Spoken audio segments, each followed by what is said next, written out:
The tech preview for engineering happened over this weekend. I took part in it, and I'm a bit excited for what's to come and mildly concerned. Apparently, my cockpit is on fire. Engineering will flip the overall gameplay on its head, completely shifting the dynamic of how players will approach the game and what ships they can fly, for better and worse. The better being there will be a drastic decrease of massive ships being soloed. You might be able to maintain your ship if it's roughly the size of a Corsair or a Constellation, but anything beyond that will be way too much for one person to manage, especially and mostly while in combat, when your ship will be pushed to its limits, having to maintain proper temps on components, ensuring the health of said components stay at a functional level. If the component overheats, it'll catch on fire, and that fire will spread. Components have wear and tear that cannot be repaired, but replaced.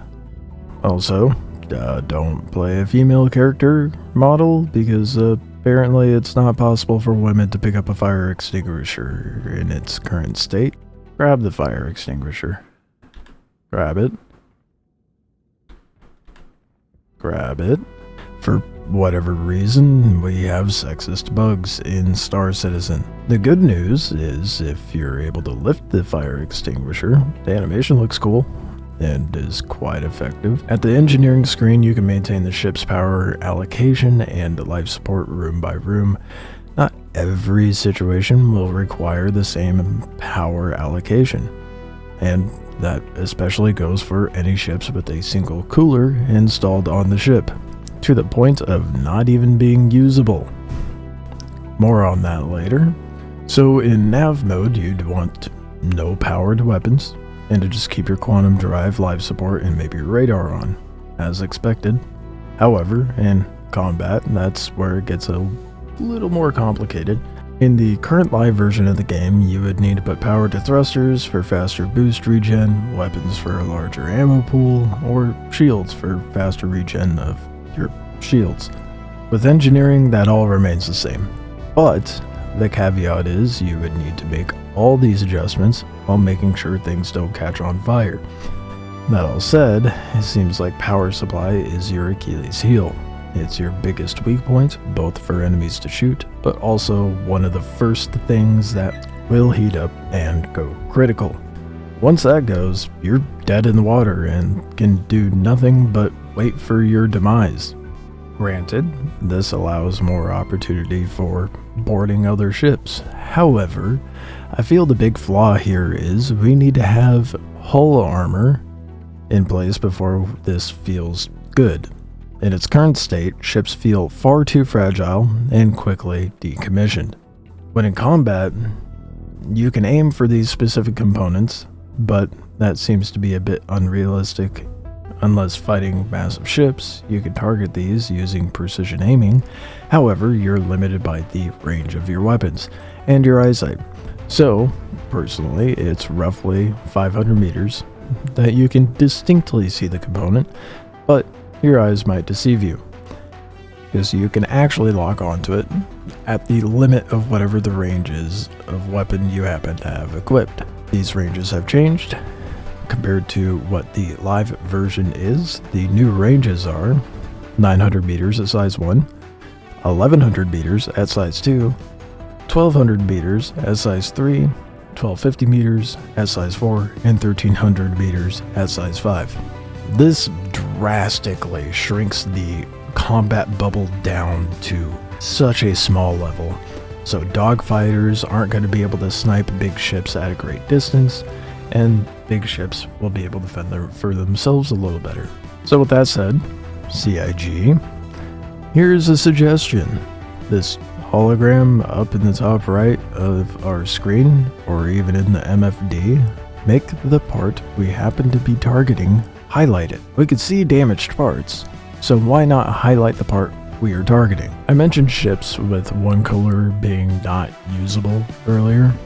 What did I mean by that?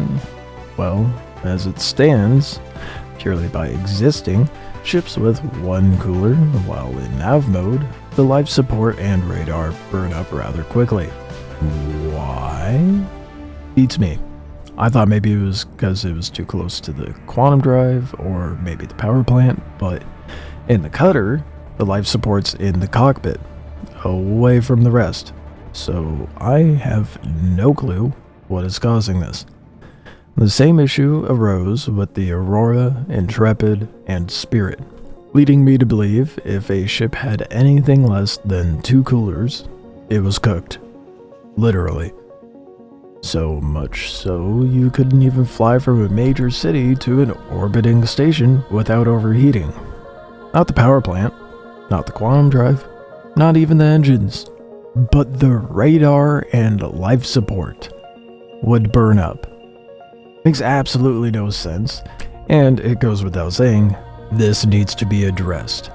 Unless CIG wants every new player to have a fire extinguisher jockey in the back seat spraying and praying to keep things cool. With the addition of fire extinguishers, they have recharge stations, which some ships have those, most don't, and just have a slot for it to reside in. Don't worry though, your hangars have recharge stations. That'll work when they want to.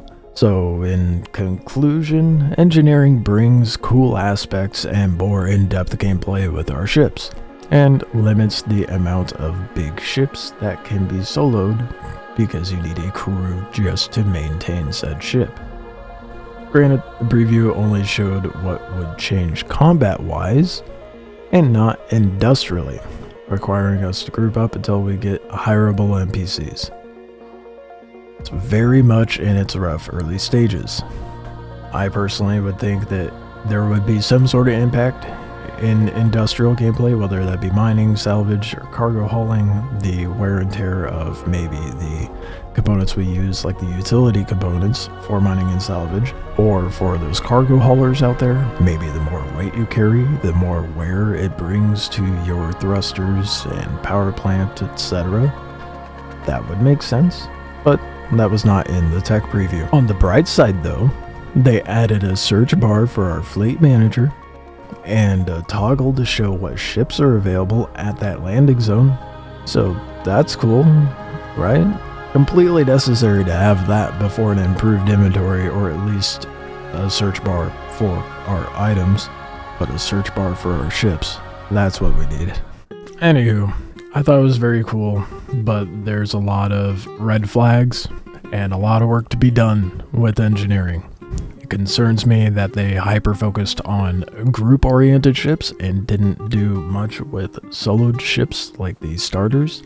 There definitely needs to be some rebalancing there. Anywho, let me know what you guys think below. Did you test out the tech preview? If so, what did you think? Curious to see if anyone had as much of a trouble as I did, because it was a horrid mess when I touched it, but cool nonetheless. Appreciate you watching. Enjoy the rest of your day, evening, morning, afternoon, whatever it may be for you, and I will see you in the next video or live stream.